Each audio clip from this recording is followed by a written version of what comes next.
بسم الله الرحمن الرحيم. الحمد لله والصلاة والسلام على رسول الله محمد صلى الله عليه وسلم وعلى آله وأصحابه ومن والاه. السلام عليكم ورحمة الله وبركاته. برزان خوشويستان بینەران و بیسەرانی بەرنامەی هاوڵناسی، سپاسی خوای پەروەردیگار دەکەین لەو ئەڵقەیەش بە ئێوەی بەڕێز و خۆشەویست گەیشتمەوە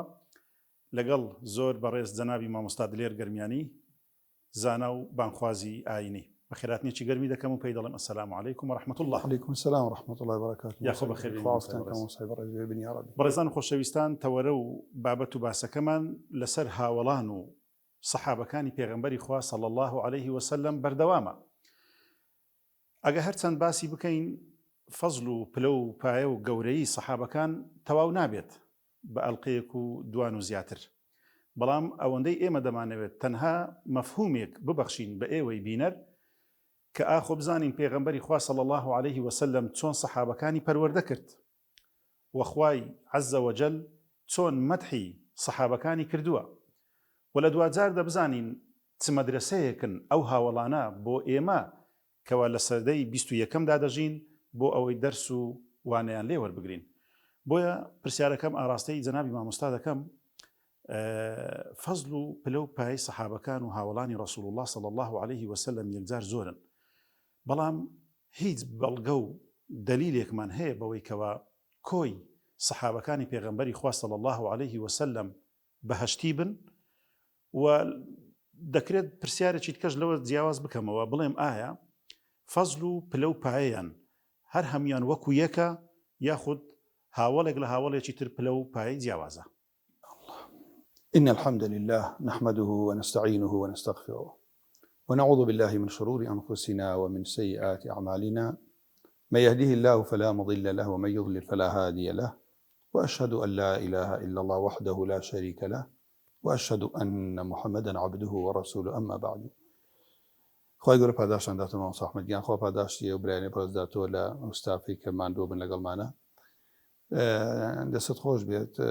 هاوڵی پێغەمبەر صلی الله عليه وسلم وەکو بەرنامەکانی پێشووتمان رضی الله عنهم ئیتر خواهی گەورە هەڵی بژاردن بۆ ئەوەی کە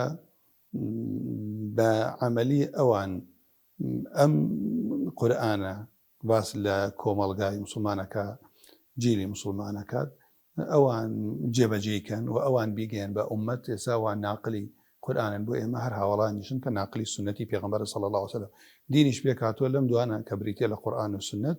و فەهمەکەشی هەرە بگەڕێن بۆ فەهمی ئەصحاب لە عەقیدە و عیبادەتە، چونکە خوای گەورە فەرمێ فەئین ئامەنوا بمثل ما آمنتم به فقد اهتدوا، یعنی ئەگەر ئیمانی ئێمە وەکو ئیمانی ئەوان بێت. جا و پرسیارێک کە جەنابەت کردت، ئایا بەڵگە هەیە کە کۆی هاوڵانی عنی جملەتەن بە شێوەیەکی گشتی بەڵگە بێت لەسەری کە خوای گەورە بەڵێنی بەهەشتی پێدابن؟ ئێمە بەڵگەمان لە قورئانە زۆرە و لە فەرمودەی پێغەمبەریشە صلی الله عليه وسلم، بۆ چونکە هاوڵی پێغەمبەر صلی الله عليه وسلم چی وەصفاتۆ کات زۆربەی بەرنامەکان منم قسە دووباراکەوە مەبەستمەیە چی وەصفی ئیمانداری ڕاستەیە بە دەرەجەی یەکەم مفەسیرین فەرمون هاوڵی پێغەمبەر ئەگرێتەوە صلی الله عليه وسلم كذلك كنتم أمة وسطا كنتم خير أمة أخرجت للناس محمد رسول الله والذين معه أشداء على كفار. كاونية أبيني زوربي أو آياتنا إشارتك باسي أوانا كات كنتم خير أمة أخرجت للناس. أجر باس لأمتي يشبكوا بدرجة كم خطابك لك لو أنا أواني تيا داخل بيته وكاتيا ما تدابزيو. أو كجناب الإشارة فيك لسورة الحديد آياتي ذاك أخوي پروردگار عز وجل فرمي أعوذ بالله من الشيطان الرجيم لا يستوي منكم من أنفق من قبل الفتح وقاتل أولئك أعظم درجة من الذين أنفقوا من بعد وقاتلوا. أما لرب أو بشيتك أخوي پروردگار عز وجل كبليها ولانم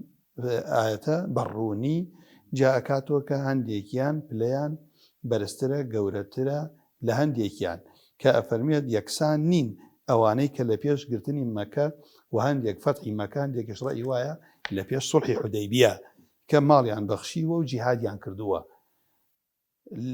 أما تشيبو أما لقل برانبر بكيه برانبر بأواني ك لپاش فتحی مەکە یان لەپاش سوڵحی حودەیبیە ماڵیان بەخشی و عیم هەردوو لە ماڵیان بەخشی و هەردوو لە جیادیان کردووە بانجا فەرمێ ئولایکە ئەوانە پلە و پایان زۆر گەورەترە أولئك أعظم درجة من الذين أنفقوا من بعد وقاتلوا لا باش فتح يعني لا باش صلح حديبية أوانيك أمدو صفتان تابيت حتما أما ببي إيمانية يعني إيمانية نبو إنجا قتاليا كرو جهاديا كرو إيمانية نبو إنجا ماليا بخشيوا وكل وعد الله الحسنى كل لما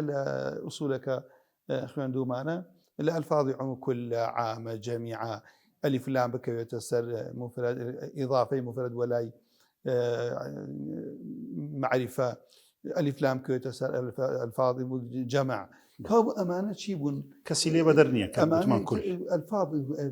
كسيكي اللي درس باستثناء اللي درس ما هاولي شمياتو في غمر إخوة صلى الله عليه وسلم لا تسبوا أصحابي أنا هم تأيدي أم رأيك كاتوكا وكل وعد الله الحسنى حسنى شيء ما قرطبي فرمي فخر رازي في المفسرين فرمين الجنة مع تفاوت درجات الجنة الحسنى الجنة وكل وعد الله الحسنى هم يعني الله بهشتا لقل جوازي بلاك شون للدنيا بلاك جوازي هي لقيامة الشاب لي بهش جوازي هي والله بما تعملون خبير كابو خوك وفرمي أمانة وبهردولا وكلا وعد الله الحسنى الجنة بليري بهشتي داوى خواي پروردگار بهردولا وعطاء أصحابي قبل الفتح وبعد الفتح ذلك يعني أصحاب توزيع بيني أو دوانا يعني كومال خلق لبيش فتح إيمانينا أو كومال خلق لباش فتح وأوانيا يتر أول شيء لسرم إيماني بردوام بيتو بيغمري عزيزي بيني بيتو مردبي لسر إيمان هو أم بلاي دس أكبر لمهاجرين وأنصار لمهاجرين وأنصار وغير مهاجرين ستبون منا إما كومال كابو لفتح مكة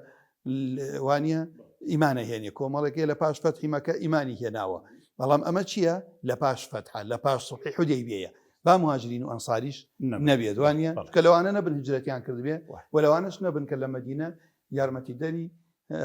بشتيواني يارمتي بيغمر صلى الله عليه وسلم هاوراني عند أبي ما وصح مدينة زانان وفسيناتون يعني حتى اشتي ورتر أخوي أنه لم بابته أبون منارين إمامي أبو بكر أم بلغش حر أم آياته كان بلغا لسر فضل أبو بكر بو أفرمون لبروي أبو بكر دولمان بو وحر لبدايتي أبو بكر بو أجنقال قال بزباني شيء أجنقال قال صناديد قريش شون والأنبياء كان بانتانا كابو بهشت ومالي شيء هم يخصبوا خدمتي بيغمبر صلى الله عليه وسلم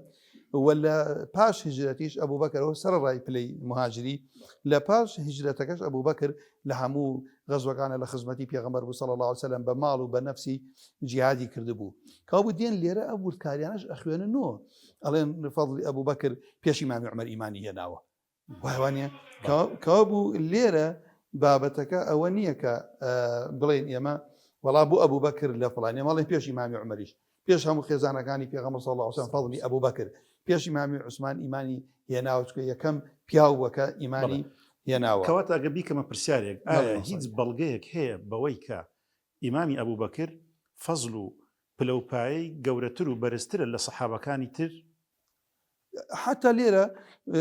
إمام علي كومالي فضل هي رضي الله عنه يما طبعا أويك باسيا كي أبيس يكبر نامي تايبتي يما بدقة كان بيخوانينو كدقيق قسي بيغمري صلى الله عليه وسلم باشان إمامي عمر باشان إمامي علي باشان أئمة كفضل أبو بكر إشارة كان إجماعي لسر أبو بكر ملام ليرة نمونا دينمو يعني ملين بو نمونا دقيقة لقل مكانة إمامي علي كهمو جاربا عثمان كردوه كإمامي علي أهل بيته وانا أو فضل إمام أبو بكر نيتي آل بيت نية بلام أفضل أمتي لأن لبروي أم آتيك وأفرمي خواء أفرمي يكسانين الله يكاتي إمام علي منال بوا كمنال بوا خو معذوريش نيتواني بباري نبو بيتو نيتواني بجهاد بكات بلام إمام أبو بكر هي بوا ولا باش فتحيش إمامي علي رضي الله عنه لا بدر بجداري كردوا ليرة كوابو لا أهل السنة والجماعة بو دقانا بو فرموداني بيغمبر صلى الله عليه وسلم بقسي خويان أصحاب خويان چيان وتو برانبر بيك هر بوا دينك ور أقرين كأوان يكيان خوش ويستو شديد ون برانبر دجمن بلو بايش أصحاب دياري كردو ببلغي قرآن سنتي بيغمبر صلى الله عليه وسلم من أقر رقم بدي هذا اللي لو شيء إشارة جاك نملا برنامج كيف يسوي إشارة ما نكر كيتر لو شيء کەسێکە زۆر قسە بکە بڵێ وڵا جێشی شام بەرامبەر ئیمامی عەلی ڕاوەسا باشە گەورەترین شایەتەوە نیە ئیمامی عەلی خۆی شایەتی بدا کە باشە ئیمامی عەلی کە ئەوە من ئیشارەتمان بە شتێک کرد لە بەرنامەکەی پێشوو ئەڵێ ئیمامی عەلی فەرمووی أن ربنا واحد وديننا واحد أو لقد زي شي معاويتي فرمي وكان بدء أمرنا أن التقينا والقوم من أهل الشام التقينا والقوم والظاهر أن ربنا واحد فالوردقار من يكا ونبينا واحد ودعوتنا في الإسلام واحدة خوا من يكا بيغمبر من يكا هموم من دعوة بو يكشتكين كبو إسلام دعوة كمان لا نستزيدهم في الإيمان شتێکی زیادە داوایان لە ئەوان ناکەم لە ئیمانیان نقصانە داوای شتێکی زیادەیان لێ بکەین لا نستزيدهم في الإيمان بالله والتصديق برسوله صلى الله عليه وسلم هیچ شتێک نقصانیەکیان نیە تا من داوایان لێ بکەین زیادی بکەین لە ئیمان هێنان بەخوا و ئیمانێنان بە پێغەمبەری خوا صلى الله عليه وسلم ولا يستزيدوننا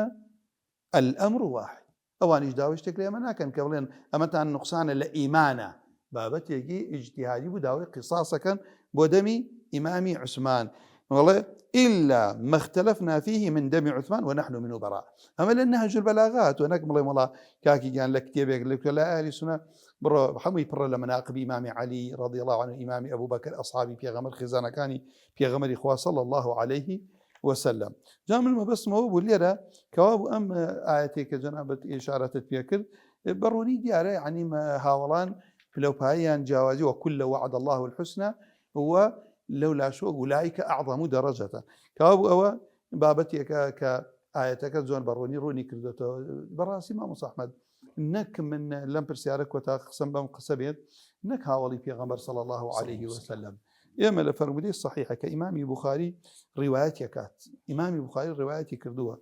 أبي سعيد خدية فرمية في غمر صلى الله عليه وسلم أفرمية طائفة لأمتهم در أشن بو غزو وجهاد در أشن لو برسياري يعني لأجري فيكم من صحب النبي صلى الله عليه وسلم الله كاتي عليه نعم فيفتح عليه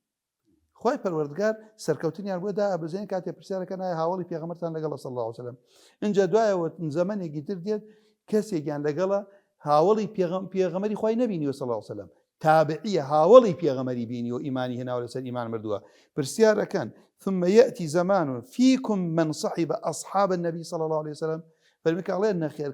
فضل أوي صحابيك لنا وجيشك يا أفرمي خوي بردقار فتحا سركوتين في بخشة ولا باش أوانيش بو تابع التابعين تابعين أوانا كهاوليان بيني وفي غمري خويا بيني إيمان يعني أنا وفاتيان تابع التابعين أوانا كهاولا كاني في غمريان بيني صلى الله عليه وسلم فضله فكيف ما باسي فضل إمام علي بكين إمام عمر السرجم هاولي في غمرة فرمي بو تابع التابعين شفرمي فيكم من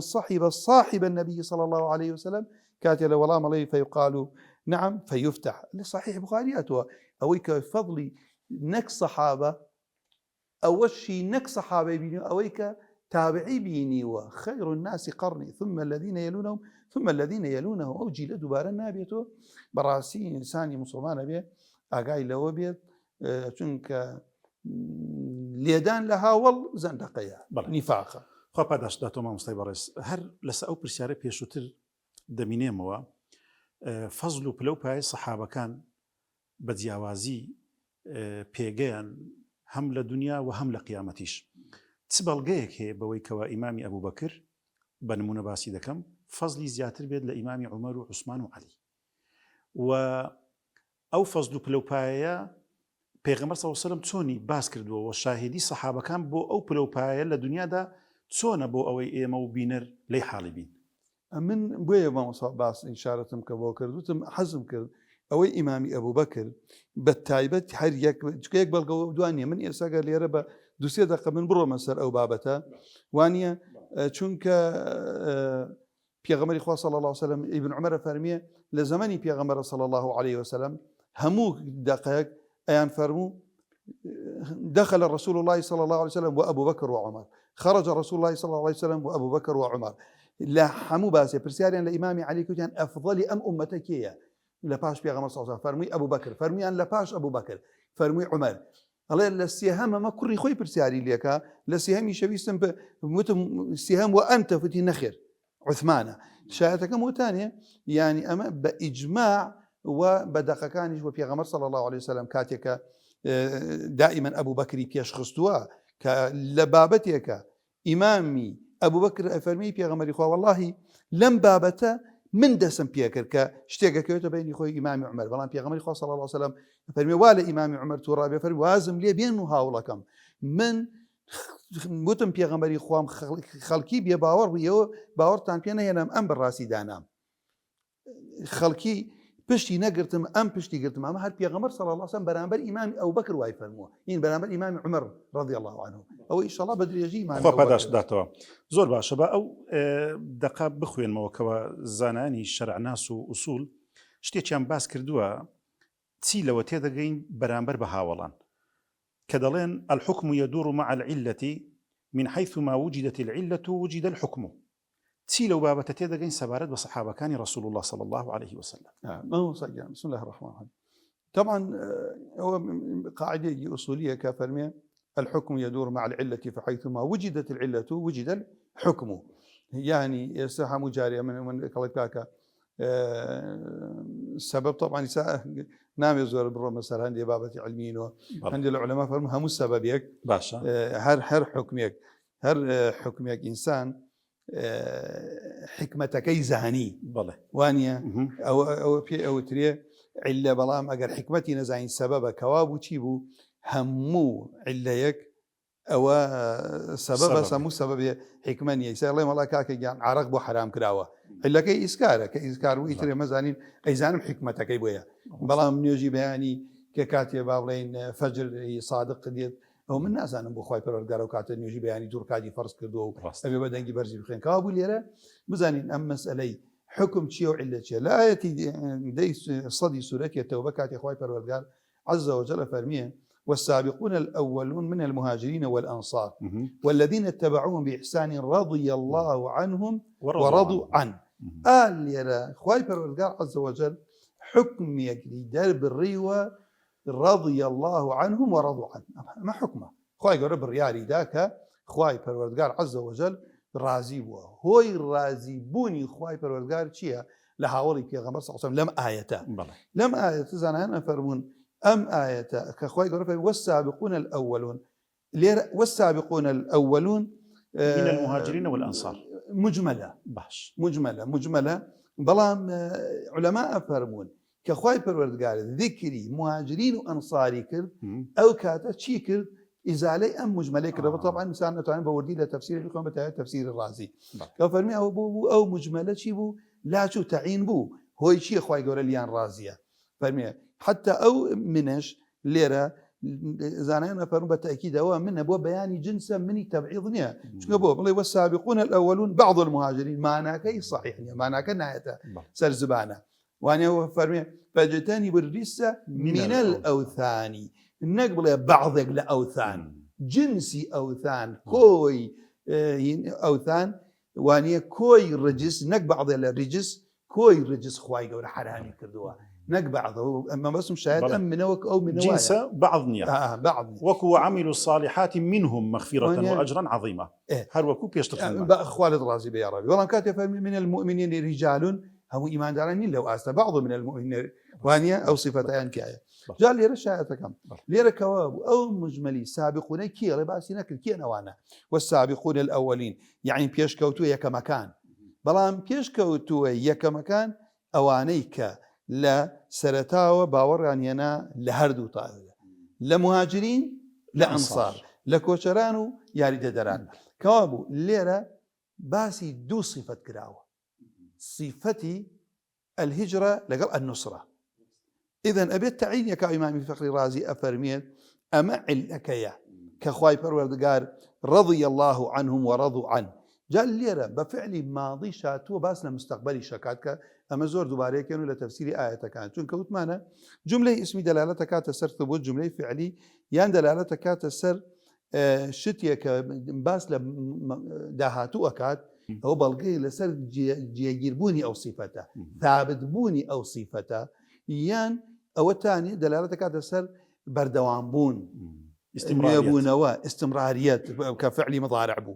بلام ليرة فعل كفعل ماضي وباس لمستقبلي شكات خواي قولا فرميه رضي الله عنهم ورضوا عنه هەر جارێکیان ئەمە خۆی لە خۆی بەڵگەیە لەسەر ئەوەی ئەو دوو سیفەتە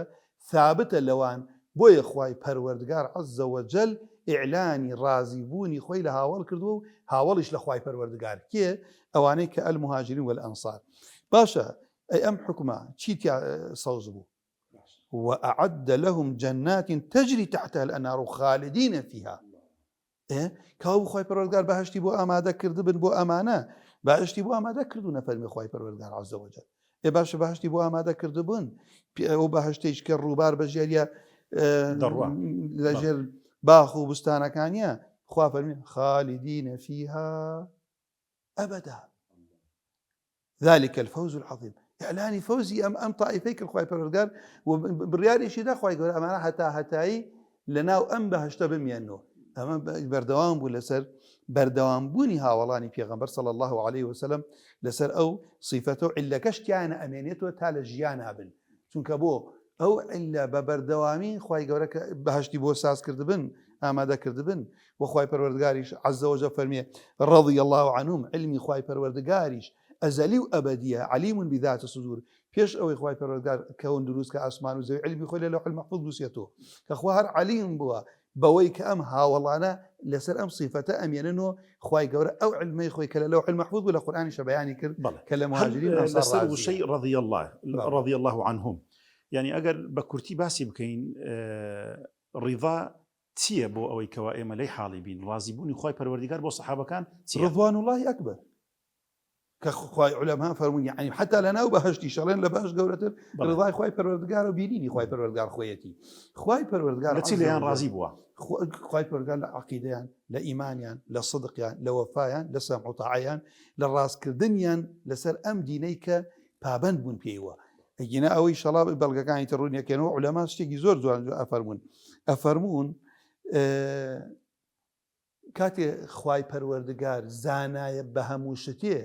خوای گەورە زانا بووە بەوەی ئەمانە ئیشێک ناکەن لە پاش ئیمانیان بێتە مای ڕەنجاندنی خوای پەروەردگار. خوای گەورە عەلیم بووە ئەمانە لە پاش ئەو ئیمانە مهاجرین و ئەنسار مرتەد نابنەوە وانە کەوا بوو ئیشێک ناکەن چونکە ڕیضای خوای پەروەردگار یانی ئەفعال و ئەقوالیان چییە؟ گونجاوە لەگەڵ ئەو بەرنامەی خوادای بەزاندووە گونجاوە لەسەرەوەی کە خوالی ڕازیە کەوا بوو کە خوای پەروەردگار بە ئیعلانی کرد خوالیان ڕازیە و بەهشتی بۆ ئامادە کردوون هەتا هەتایەتیان و ذلك الفوز العظیم. ئەمەش بەڵگەیە لەسەر ئەوەی ئەم صیفەتانەتیایە بەردەوام ئەڕوا لەگەڵیانە تا ئەمرن چونکە خوا باش لە پاش مردنە. خوا پاداشداتەوە. ئاەتی ترمان چی ماوە دەربارەی فەزڵ و گەورەی سەحابەکانی پێغەمبەری خوا ئەگەرنا پرسیاری دیکەمان هەیە سەبارەت بە هاوڵانی رسول الله صلى الله عليه وسلم. حتى جناب ئەو پرسیارەی باسی فەضڵێکی مای ئەو بەکر کرد لێرە کە عولەما فەرمون ئەم صیفەتانەی کە لە مهاجرین و ئەنسار هەیە هەمووی لە ئیمامی ئەبوو بەکر هەبووە بۆیە هەر لێرە ئیشکەن بە بەڵگە بۆ چونکە ئیمامی ئەبوو بەکر دواتر باسیەکەین حصەی ئەسەدی بەرکەوت پلەی گەورەترین پلەی لە هیجرەتە دەستکەوتی ئیمامی عومەر. جارێکیان ئافرەتێک دێتە خزمەتی پێغەمبەر صلی الله عليه وسلم بۆ بابەتێک پرسیارێک دەکات. پێغەمبەری پێغەمبەری خوا ئەگەر هاتمۆ تۆم نەبینی هەر وەکو وایە خوای پەروەردگار عەزە وەجەل ئەمە بخاتە سەر زبانی ئەم ئافرەتە یا رسول الله ئەڕەئەیتە ئین جئت فەلەم ئەجدکە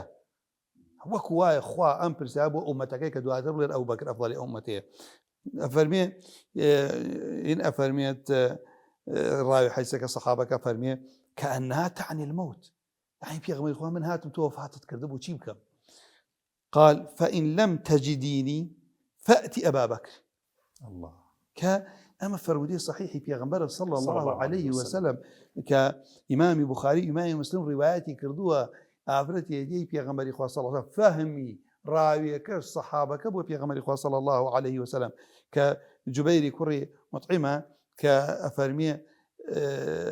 إنما نبور رواياتك كأفرمي لباوكمو كفي غنبر صلى الله عليه وسلم واي فرموه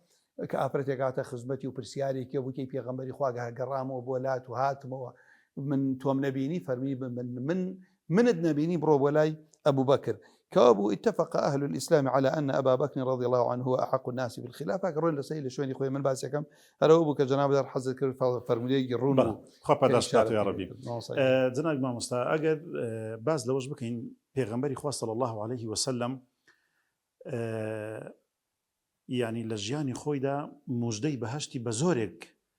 لە هاوڵان و سەحابەکانی پێغەمبەری خوا داوە صلی الله عليه وسلم بە نمونە خولەفای ڕاشدین ئیمامی ئەبوو بەکر و عومەر و عوثمان و عەلی و لە نێوانیشیاندا بۆ نمونە ئەگە زیاتری بکەین بڵێن عەشەرەی مبەشەرە وەزائیدەن هاوڵی تر یعنی ئەوە چیمان پێ دەڵێتن کە ڕێژەیەکی زۆری مەسەلەن سەحابەکانی پێغەمبەری خوا هەر لە دنیا هەر لە حیات موژدەی بەهەشتیان پێدراوە. ئەمە سەرڕای ئەوەی مامۆستا ئەو هەمووەکو باسمان کردووە چی